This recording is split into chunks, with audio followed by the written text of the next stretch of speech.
The Transformers 96 here, another review, this time of Thor the Mighty Avenger Shield Bash Odin.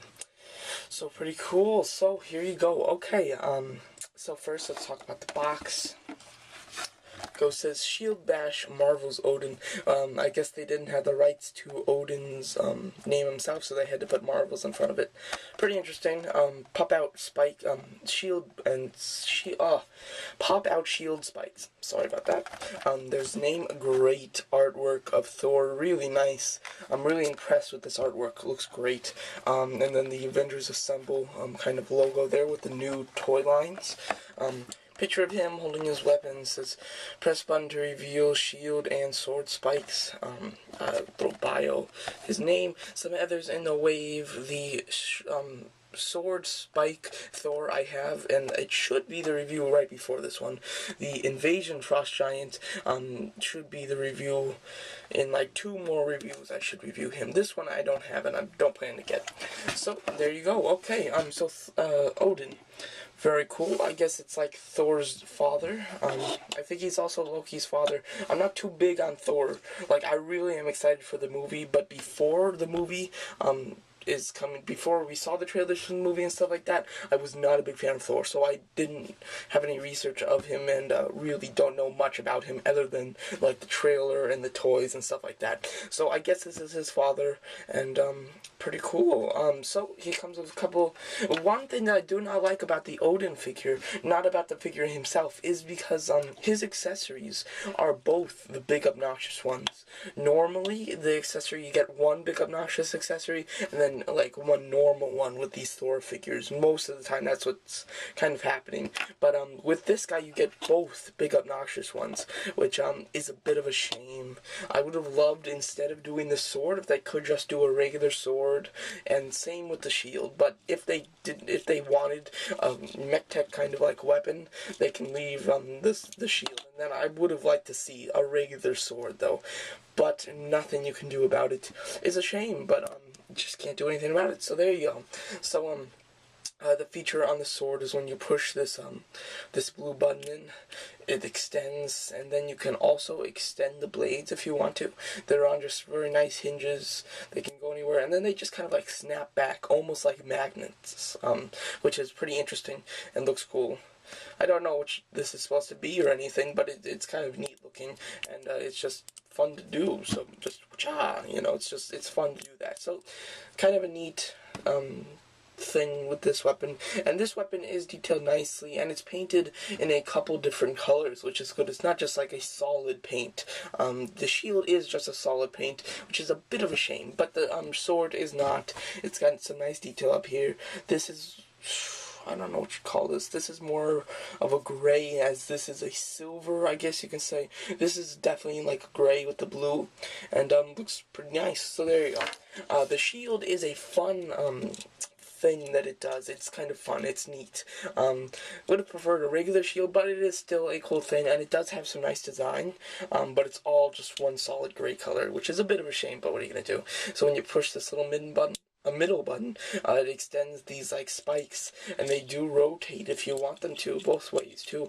So very cool. They look cool, and if you want to put them back, all you do is like take one of them, take 2 of them, and for this one you're just going to want to push this way, and for this one you're going to want to push this way, and it just folds up very nicely. So very cool how it does that, and it's a fun thing to just like play with, I guess.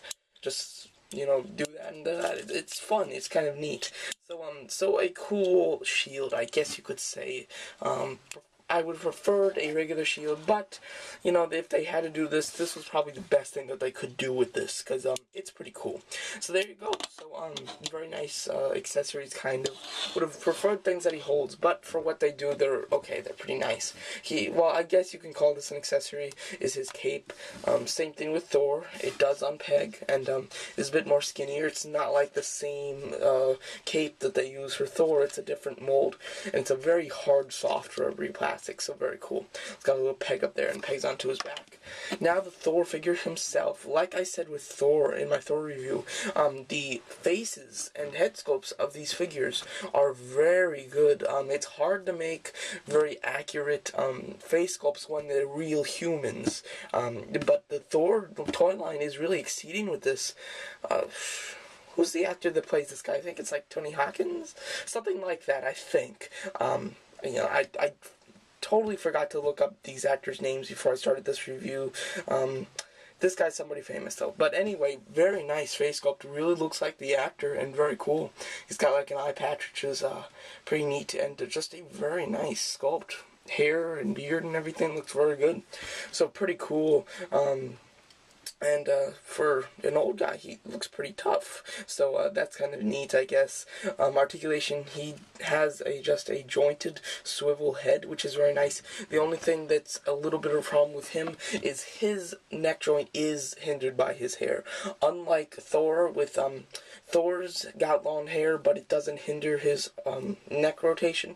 This guy, it does hinder him a bit. I mean, he can still go up and down a little bit, but not as good as the others. He still swivels fine, though, so that's very good. He's got a ball-jointed upper torso, and like I said in my Thor one, you really can't see that little, like, slide that's, like, sliding on either way, so that's really nice.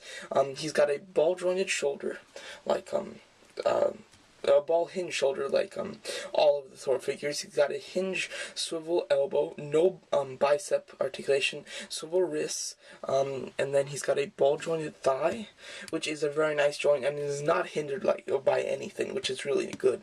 That's nice. He's got double hinge knees, and then I'm not sure if he has any ankle. I mean, you really can't tell. It almost looks like he doesn't. Oh no, I see a hinge in there. Okay, so he does at least have a hinge.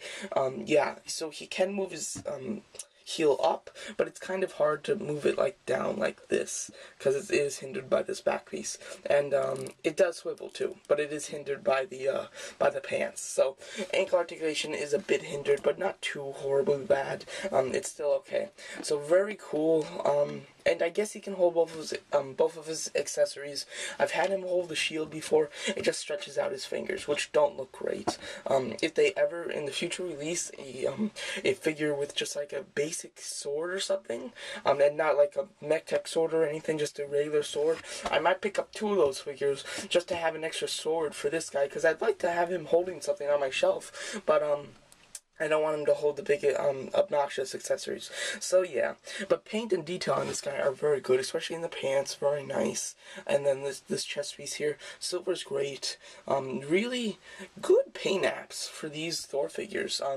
They're really nice, especially Thor himself has one of the best paint jobs I think I've ever seen in a toy. Really nice. Really good and just fantastic. But, in smearing paint and stuff really seems to be good. Not much of that going on, so very nice. So a very good figure, and very cool. And then just to attach his cape, there you go. Very nice. So there you go. A pretty nice toy. I mean, I would have loved to see some regular accessories for having him to hold something, which you really don't get. So if you're going to buy this, and if you're like me and you don't like them to hold their like mech tech weapons, then what you're buying is really this. This guy to put on your shelf. If you like them to hold their mech tech weapons, I'm calling them mech tech. I think they're called that. I'm not sure though. But if you like them holding these kind of weapons, then you'll like this guy, because he has 2. But I don't really prefer it. So there you go. So a very nice figure. I recommend it. I got it at Target for $8. Just like all the places that have them for $8. It seems like the Toys R Us's only have the basic Thors. Just all 3 of the different Thors. The Targets seem to have all the rest of the characters like Odin, Loki, and the Frost Giant. The Targets seem to have the other figures. So if you want this guy, I recommend going to Target instead of Toys R Us, but who knows, you might find it at Toys R Us. But not a bad figure. Detail, paint, very nice. Head sculpt, great, really looks like him. Articulation, very good. Hindered a little bit at the ankles and the neck, but that's okay. Accessories, not the best, but they are fun to just kind of like play with, you know, just to pop them out and put them back in. But actually holding and displaying, you know, the weapons, not too good. So there you go. So that's my review with Thor the Mighty Avenger, Shield Bash Odin. Thanks for watching.